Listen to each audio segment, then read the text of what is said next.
Hey guys, welcome to Cheesecake Chats. Let's eat cheesecake and chat about life.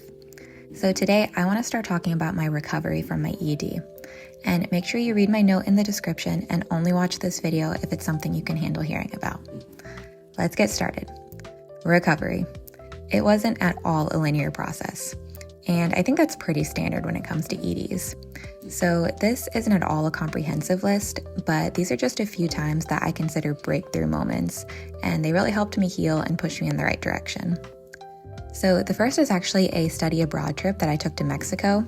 It was a super short program. I think I was only there for like 10 days, but it was amazing. And while I was there, I barely had any say on what food we were given. Most of it was homemade by the people who were hosting us in different parts of the country, and I had no idea how many calories most of it had. And we were walking and doing activities all day long, so I was always super hungry. And it was like this ignorance is bliss feeling, because since I truly had no idea how many calories something had, I could just kind of more easily ignore the feelings of discomfort. And I felt this level of freedom that I hadn't felt in ages. While I was there, I also became really good friends with this guy in my class. And one day we were sitting side by side at dinner, and when the waiter came to take our orders, my friend suggested that we split an order of fries. And this may not seem like much, but splitting food with someone was a huge deal for me. And honestly, eating French fries was an even bigger deal. I don't know what it was about this guy, but he made food seem like it wasn't this big deal at all. Like, there was another morning when our class was at breakfast and we had this whole plate of food in front of us, and I really wanted to eat it all, but every part of me was telling me that I couldn't do it and that I shouldn't do it. I was having this huge mental battle, and my friend just shrugged and said, "Go for it." And I did. I'm pretty sure to this day, he doesn't know how much he helped me on that trip, but he really did.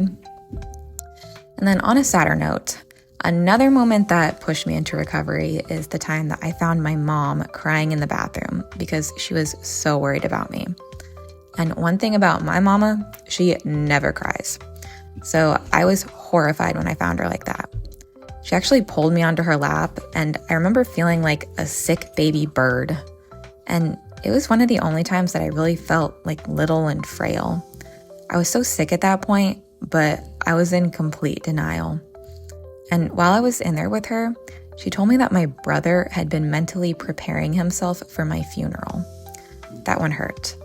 My brother has very limited emotions, so for him to say that to her meant that he was really concerned. Throughout my recovery process, I worked with 2 nutritionists, and I had to go through a handful of counselors before I found the right fit. And if you guys are in the same position I was in, don't give up on counseling just because your first or second one isn't a good match. Some of these people mean well, but they really missed the mark. Like, I had this one counselor named Angel, and her whole thing was to try and make me feel as guilty as possible for having an ED. And listen, I grew up Catholic, so I don't need any help from anybody to feel overwhelming guilt, okay? Maybe Miss Angel had some success with this strategy in the past, but it certainly did not work with me. Thankfully, I did find a really helpful therapist after that. I promise they're out there, guys. You just need to find the right fit. And in the end, it took a lot of self-work and a lot of reflection, but I realized that I was the one who got myself into this, and now it was time to get myself out of it.